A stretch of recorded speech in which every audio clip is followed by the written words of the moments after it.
fazei-me instrumento de vossa paz. Olá, boa noite, saudações a todos. Estamos aqui mais uma vez reunidos para darmos continuidade às nossas doutrinárias em nossa querida e amada COFA, Casa de Orações Francisco de Assis. E hoje iremos convidar o palestrante Bartolomeu para fazer uma palestra com o tema Família Superando as Adversidades. Seja muito bem-vindo, Bartolomeu. Obrigado, Rosiane. Boa noite. Que a paz de nosso Senhor Jesus Cristo esteja com todos nós. Fique à vontade. E assim nós vamos caminhando com esse tema, família, superando os desafios de convivência ou dificuldades de convivência. E aí, superando as dificuldades de convivência, será que nós temos dificuldade na nossa família? Quem tem, quem não tem? Eu acredito que o grande desafio é alguém dizer que não tem, né? Porque a família é um laço de afetividade e também um emaranhado de muitos conflitos. E a partir disso, a convivência torna-se algo difícil, mas necessário se fazer os ajustes para que possamos caminhar e transcender, evoluir, né, na nossa caminhada, né? Família, a primeira célula nuclear humana. Então, lá nos primórdios, quando surge a humanidade, a família surge para servir de suporte e proteção na aquisição de alimentos, onde era uma forma nômade em que as famílias mais remotas se habitavam por ali. Os machos saíam para caçar e as fêmeas ficavam nas tocas tomando conta dos seus filhos. E isso, com o tempo, vai passando. Quando começa a surgir a escassez de alimento, começa o processo de bem mais para frente, de surgir a agricultura, de surgir a pecuária, a domesticação de animais, e daí vai surgindo novos modelos de família, até chegar ao tempo atual. Segundo a OMS, Rodrigues et al., 2007, o conceito de família não deve ser limitado a laços de sangue, casamento, parceria sexual ou adoção. Qualquer grupo cujas ligações sejam baseadas na confiança, suporte mútuo e um destino comum deve ser encarado como família. E daí nós temos aí os diversos tipos de famílias conhecidos no momento presente. A família é apontada como elemento-chave para a sobrevivência, proteção, socialização de seus componentes. E aí segue, com tantas as outras funções da família. E aí começa-se a observar lá de trás, né, a função da família, do pai, que caça, da mãe, que toma conta, que sustenta, que protege seus filhos, que nutre. E, na sequência, no processo da agricultura e da caça, os machos saem para caçar, para desbravar a terra, e a mulher, a fêmea, vai fazer os processos de plantio, de manuseio, do cultivo, para a alimentação de toda a família. E até hoje, como será hoje? A família é apontada como elemento-chave para a sobrevivência, para a proteção, para a socialização de nós, seres humanos? Será que nós estamos conseguindo dar conta, dar continuidade nesse processo? E aí é uma reflexão que nós propomos para que cada um de nós possamos estar observando dentro do contexto social que nós vivemos, a nossa sociedade, e isso vale para o mundo inteiro, como que está a nossa família, o que estamos permitindo acontecer no nosso seio familiar, o que nós estamos fazendo no nosso seio familiar, para que a gente possa ter resultados lá na frente. A gente precisa ser participativos, a gente precisa compreender todo esse processo da função mater da família. Família tradicional, alguns tipos de família. Deixa eu ver aqui que eu acho que avançou alguns slides. Não, os tipos de família: família tradicional, família estável, família homoafetiva, família paralela ou simultânea, família monoparental, pluriparental ou mosaico, e aí vai por diversos tipos de família hoje que a ONU, que as sociedades consideram tipos de família, né, para os mais variados, que aí a gente pode se aprofundar isso em estudos paralelos. A família é a base fundamental sobre a qual se ergue o imenso edifício da sociedade. Toda vez que a família se enfraquece, a sociedade experimenta conflitos, abalada nas suas estruturas. Joana de Ângeles, em Constelação Familiar, ela nos fala dessa importância dessa família. E aí observamos como que está a sociedade mundial diante de tantos conflitos, de tantos abalos, de tantas questões de discussões, de dissociação. E o que é que está acontecendo de fato na família? Que a gente vai buscar nos maiores e nos menores nichos de mercados, dos mercados da sociedade, nas periferias ou na burguesia, nas questões de classe. Como que está a nossa família? E aí aquele velho bordão do senso comum, né? Família tudo igual. Se nós formos reparar bem, como é que anda essa questão da família, como é que nós estamos vendendo a nossa imagem para a nossa família e da nossa família para o exterior, como é que nós estamos comprando, adquirindo a imagem da família universal, da família do outro, dessa relação social. E aí é onde se instala a maior parte dos conflitos, das discriminações, dos preconceitos, a partir dessa ilusão que se vive na humanidade atualmente e dessa desconstrução da estrutura familiar essencial. Família deve ser o apoio, o núcleo de apoio emocional. E aqui, quando a gente vai, por exemplo, para a psicologia, para o consultório da psicologia, a gente vê que a maioria dos conflitos que chegam até nós está relacionado aos conflitos de família. De toda a ordem, seja de crianças, seja de jovens, seja de adultos, homem e mulher, independente da orientação sexual, de idosos, a questão sempre está relacionada à família. E aí, para a família, a gente precisa entender também que não é só a família que a gente vive, só essas pessoas que estamos nos relacionando. Precisamos compreender também da nossa família consanguínea, toda a nossa parentela ancestral, todos aqueles que vieram antes, que sistemicamente a gente herda todo o DNA, tanto o DNA da biologia, da fisiologia, como o DNA sistêmico. E a gente carrega os conflitos de longas datas que aconteceram nas nossas gerações passadas. E quando a gente fala disso, a gente vai lá muito para trás. É muito remoto quando a gente vai fazer essa árvore genealógica para compreender. E muitos de nós estamos, às vezes, honrando as dores do passado, dos nossos antepassados. E aí algo precisa ser feito nesse sentido. Quando Jesus disse, honrai vosso pai e vossa mãe,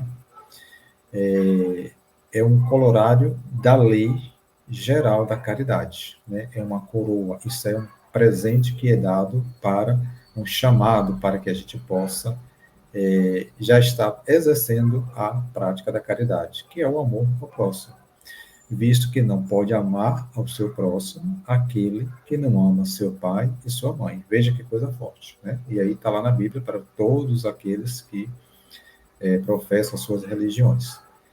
Mas o termo honrai encerra um dever a mais para com eles, o da piedade filial.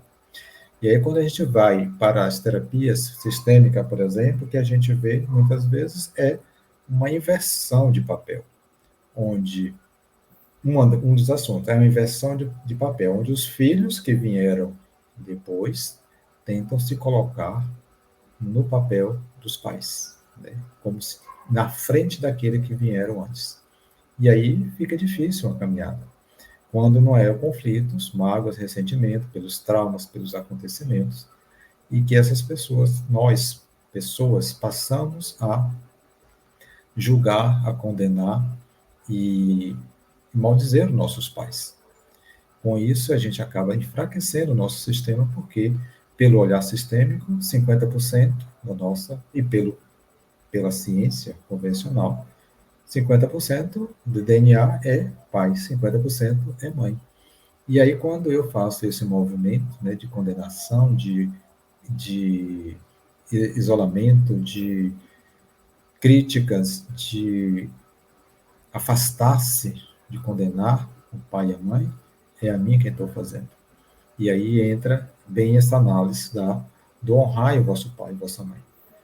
E aí, mais na frente, ele fala: honrai vosso pai e a vossa mãe, a fim de viverdes longo tempo na terra que o Senhor vos deu, vosso Deus vos deu. Decálogo, Êxodo 20, 12.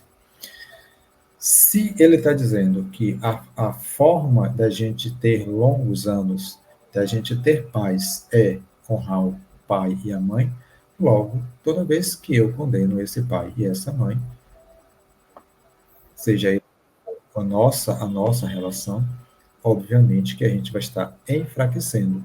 E esses longos anos que a gente vai viver vai ser de bastante conflitos, vai ser de escassez, vai ser de insucesso nas relações, seja conjugais, seja sociais, seja no próprio seio familiar, que daí é da onde nascem muitos dos conflitos, dessa dificuldade que nós temos de nos relacionar em família.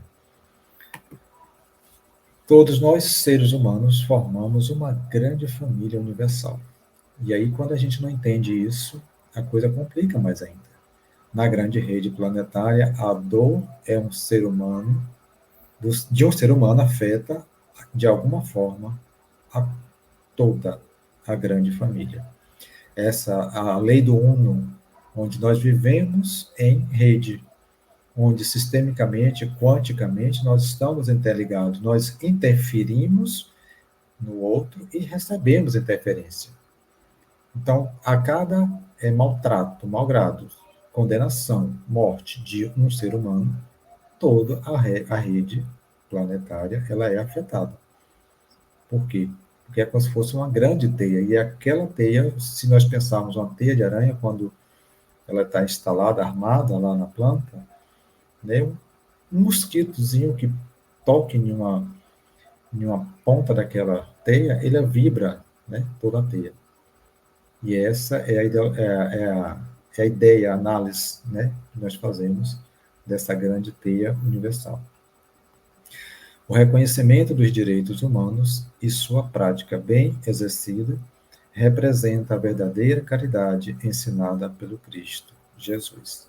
Então, aqui, quando a gente fala de direitos humanos, de a gente respeitar a identidade, de a gente respeitar o outro na sua totalidade, da gente fazer a inclusão, da equidade, nós estamos, no primeiro momento, praticando a caridade. Para aqueles que refutam, que rejeitam essa premissa, fica a dica para a nossa reflexão. O que é que nós estamos fazendo com a nossa própria existência quando Jesus diz: fora da caridade não há salvação. Quem é minha mãe? Quem são meus irmãos?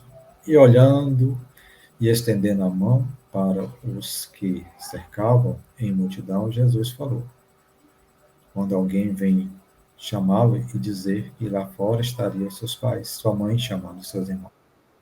E ele diz: eis aqui, disse, minha mãe e meus irmãos, porque todo aquele que fizer a vontade de Deus, de meu Pai que está no céu, esse é meu irmão, minha irmã e minha mãe. Está lá em Marcos 3, 20, 21, 31, 35, Mateus 12, 46 a 50. A gente encontra essa informação lá no Evangelho segundo o Espiritismo. Quem é meu pai e minha mãe? Então, nós falamos da grande família universal. E essa família que Jesus traz para a gente, que ele fala sobre a família, os laços de família. Quais são os laços de família? Que não se resume apenas ao laço da consanguinidade, mas sim os laços mais duradouros, que é o laço dos espíritos. E aqui segue alguns desafios mais comuns que a gente vive na atualidade, a convivência em família. Identificação dos desafios é o primeiro passo que a gente precisa ter. Se existe conflito, e sempre existe, qual é a forma que eu tenho de resolver o conflito? O primeiro passo é tentando identificar. E um deles, por exemplo, é na comunicação. Como é que anda a minha comunicação entre família? Mal-entendidos e faltas de diálogo. Esse é o aspecto mais comum dentro das famílias. As expectativas, a diferença entre funções e papéis familiares. Quando famílias, que hoje é muito comum, viver 3 gerações, até 4, essa confusão, esse conflito, essa inversão de papéis, essa falta de compreensão entre partes, preconceitos e crenças arraigadas, limitantes, gera bastante conflito. Então, experimentar isso é um grande desafio para que a gente possa estar se desenvolvendo uma comunicação saudável, uma comunicação não violenta. Está buscando, dentro desse cenário, uma atualização, atualizar-se diante da nossa própria existência. Conflitos, como lidar com as desavenças e opiniões divergentes. E aqui é outra coisa que o melindre ainda existente na gente, pela nossa parte egóica, a gente não aceita a mínima colocação do outro. E as rupturas acontecem por coisas simples, muito simples. Quando a gente para ouvir as partes, a gente vê que as coisas seria muito mais fácil de resolver se houvesse minimamente, né, uma relação de respeito e de autotrabalho, né, no seu processo egóico. 2, estratégia de melhorar a convivência. Comunicação aberta. Promover um ambiente seguro para expressar seus sentimentos. Coisa que a gente ouve que está muito difícil. A questão, por exemplo, de privacidade. Dentro das comunidades, quando a família cresce, as casas pequenas, por exemplo, são um grande desafio para essas pessoas que ali convivem. E essa família que vai se crescendo e se multiplicando, vai ficando cada vez difícil essa relação e essa comunicação. E a comunicação, quando ela começa a ter fluxo paralelo entre membros, ao invés de uma conversa sincera, ela começa a virar aquela fofoquinha, um disse-me disse, e as pessoas começam a entrar em uma verdadeira guerra, um verdadeiro pé de guerra. Por quê? Porque falta empatia. É ter a compaixão de compreender o lugar do outro, para entender suas perspectivas. Eu gosto dessa música, não gosto dessa música, não gosto desse lugar, não gosto dessa comida, não gosto desse programa de televisão. E muitos dos conflitos das famílias passam o dia inteiro nesse conflito, tentando resolver esta premissa muito simples. Eu não gosto desse lugar, esse lugar me pertence. Coisas muito simples de se resolver. E isso também cresce e perpetua para muitas outras coisas, né, de complexidades maiores. A resolução de conflitos tem que buscar técnicas para abordar e desenvolver as desavenças de forma construtiva. Se a gente não faz essa compreensão, esse papel, para que todos possam ser inclusos, para que todos possam usufruir daquele ambiente, mesmo que não seja o melhor ambiente para todos que estão ali, como que a gente vai ter paz? Como que vamos conseguir viver dentro desse processo? A importância da flexibilidade. Adaptar-se as mudanças nas dinâmicas familiares.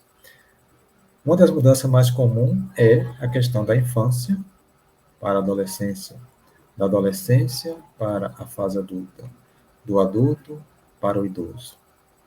E como se adaptar a tudo isso? Como compreender o papel de cada um? E diante das dores, dos conflitos existenciais de cada um, dos traumas que cada um passou durante a sua gestação, a sua infância, como que eu vou administrar essa questão? Como que eu olho para isso se eu não sou orientado, se eu sou instigado o tempo inteiro a afastar-me desses conceitos? A acreditar em coisas que não dizem respeito verdadeiramente a mim. Então, essa aceitação dessa diferença é uma busca comum, onde todos querem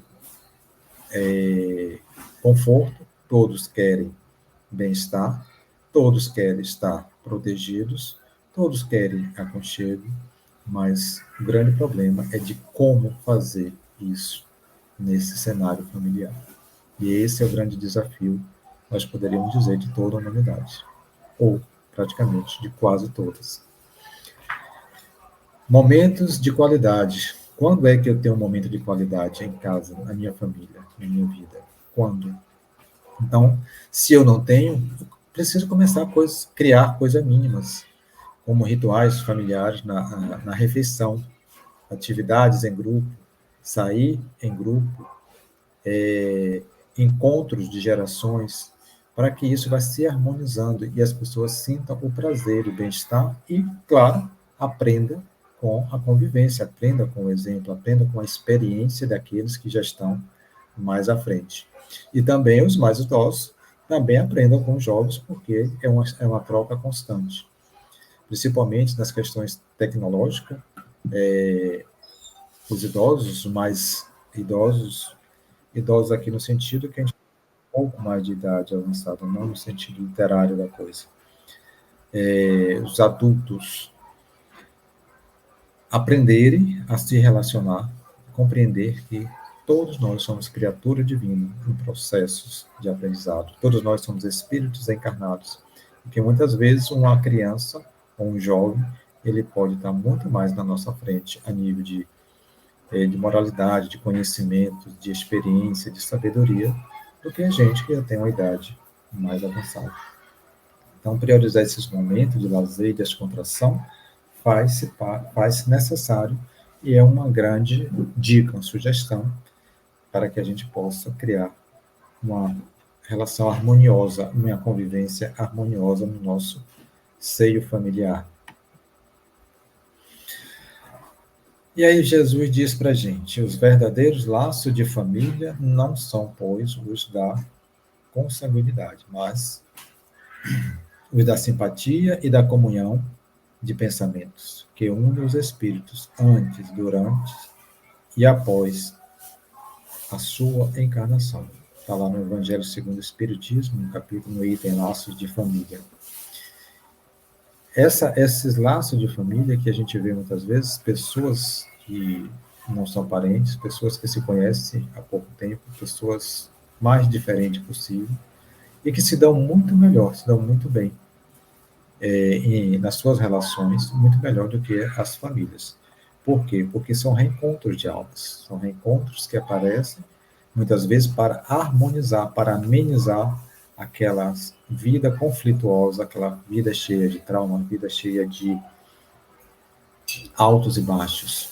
Então, quando surge um ser desse, que a gente cria essa afinidade, essa afinação, a gente consegue harmonizar nossas emoções, nossos sentimentos, nossas percepções, e aí vai se fazendo a autorregulação organísmica para que a gente consiga viver de forma tranquila e seguir o nosso caminhar de forma mais plena, serena ou minimamente estabilizada.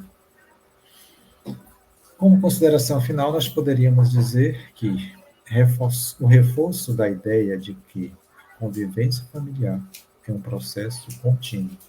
Então, desde quando se começou a ser família, se a gente toma como base a evolução darwiniana, Então, desde que se ergue o homem e recebe a inteligência e começa a criar os núcleos familiares, até hoje, e não se sabe por todo sempre quanto que vai ser, esse processo vai ser contínuo.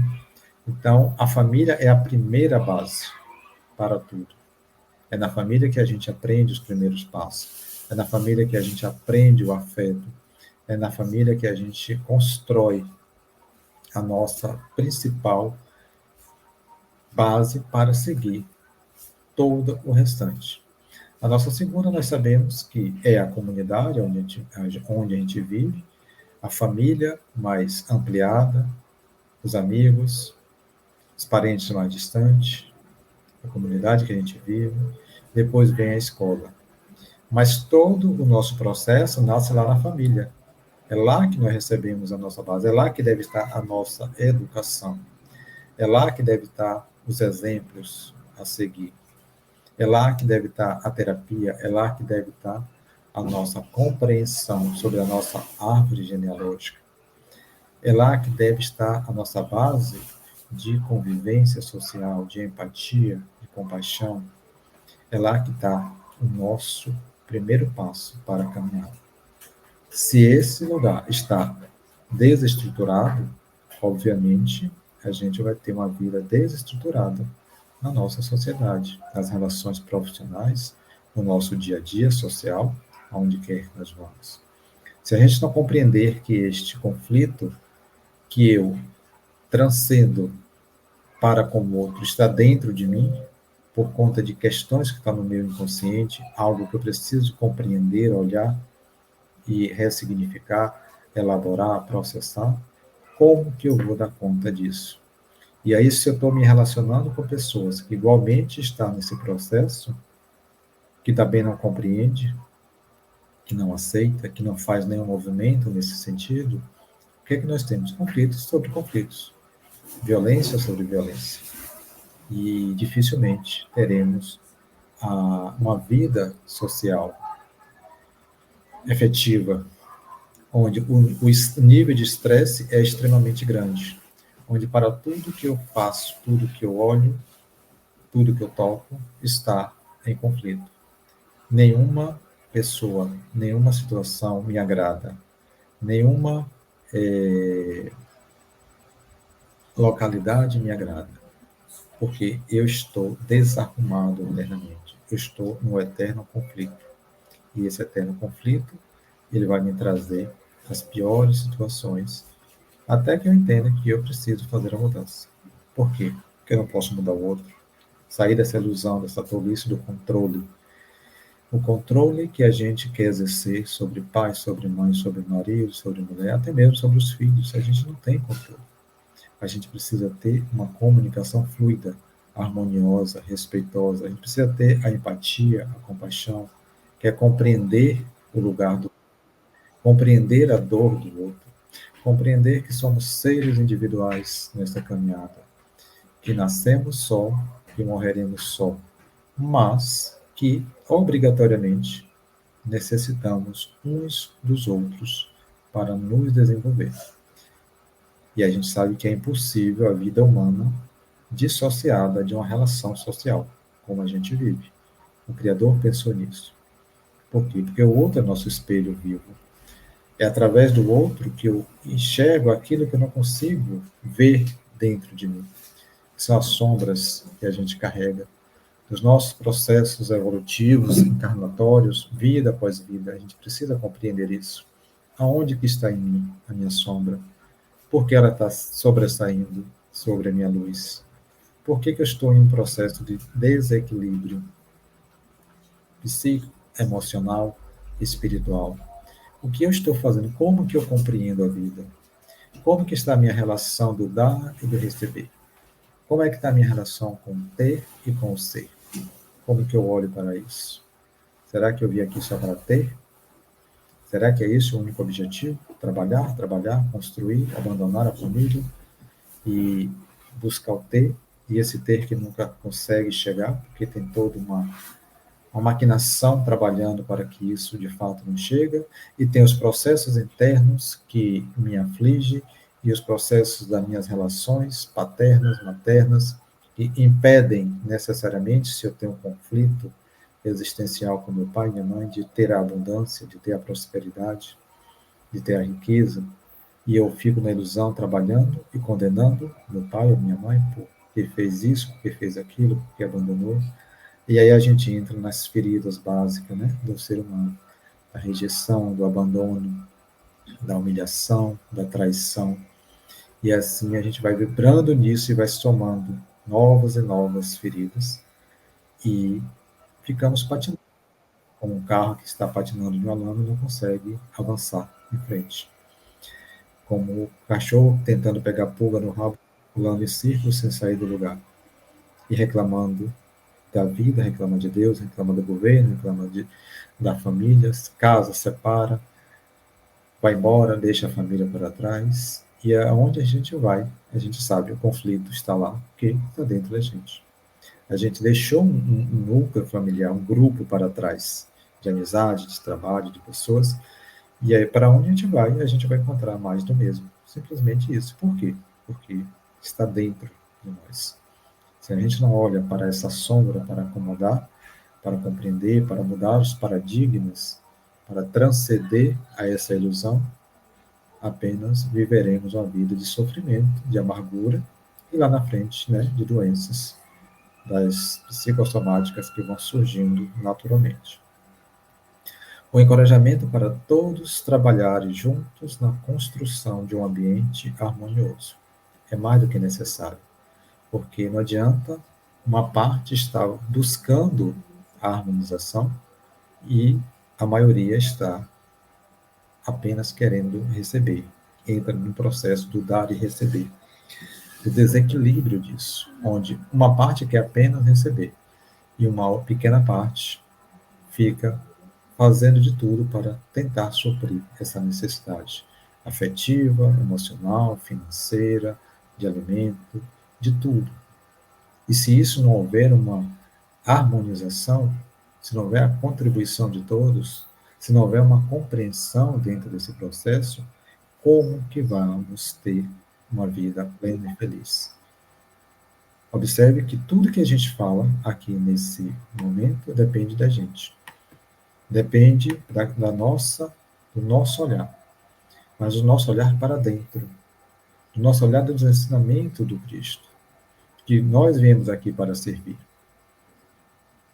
Somente servindo é que seremos servidos. Fora da caridade não há salvação. Ah, mas o que é que eu tenho para fazer? O que é que eu tenho para dar? Nós temos muito. Qualquer coisa que a gente dê, que parta de nosso coração, de nosso sentimento, de nossas ações, é caridade. Agora, fazer com desprendimento, fazer com a mão esquerda, dar com a mão direita, sem que a esquerda veja para tomar de volta. E é algo que nós vemos estruturalmente na nossa sociedade, que estamos muito longe disso. Essa premissa do ter, que corrói a humanidade, que busca, que é retroalimentada o tempo inteiro, tira as pessoas do foco, tira as pessoas da sua verdadeira mensagem, da sua verdadeira essência, do seu propósito de vida, da sua essência espiritual. Se somos seres espirituais vivendo uma experiência aqui na Terra, o que é que precisamos fazer para transcender? Uma vez que nós sabemos que não vamos ficar aqui por muito tempo, tudo aquilo que é construído ficará para trás, para gerar mais conflito na própria família. Muitas vezes está no velório, o enterro nem aconteceu ainda e os conflitos já estão instalados. O que adiantou? Tanto controle, tanta mesquinhez, excesso de trabalho, perdas e perdas, relações conflituosas, relações afastadas em prol desse ter. E depois o vazio existencial. E essa experiência, quando chega no mundo espiritual, como que fica essa dor? Uma vez que eu não tenho mais a roupagem carnal para me sustentar, para me segurar, está eu diante do espelho, diante da minha consciência, com essa dor e esse sofrimento perene por muito tempo. Então, que possamos refletir nesse processo de quem eu sou, de onde eu vim, para onde eu irei. Qual que é o meu propósito de vida? Para quê? Para que eu estou aqui na Terra? Para que essa família? Para que esse conflito? Para que essa relação de A, de B ou de C que surgiu na minha vida? Para que eu passei por tal sofrimento? Para que a minha família se fragmentou? Para que eu fui rejeitado, abandonado pelos meus pais? Então, esse para quê vai nos responder todas as nossas perguntas. Quando eu pergunto por que, eu reduzo a resposta. Porque eu estou, ou porque eu vou estar dando uma resposta superficial. Mas quando eu vou para quê, eu vou me aprofundar dentro dessa informação.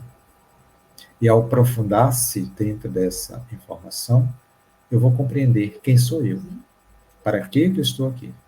O que eu preciso fazer para que as bênçãos divinas estejam sobre mim, sobre a minha família e sobre todos aqueles que eu tocarem nas minhas relações, às vezes de uma única vez, em um transporte, em um parque, em um shopping, no trânsito, e também as relações mais duradouras, que são as familiares e as sociais, profissionais, que nós temos hoje de conflitos nas empresas por conta dos conflitos oriundos das suas famílias.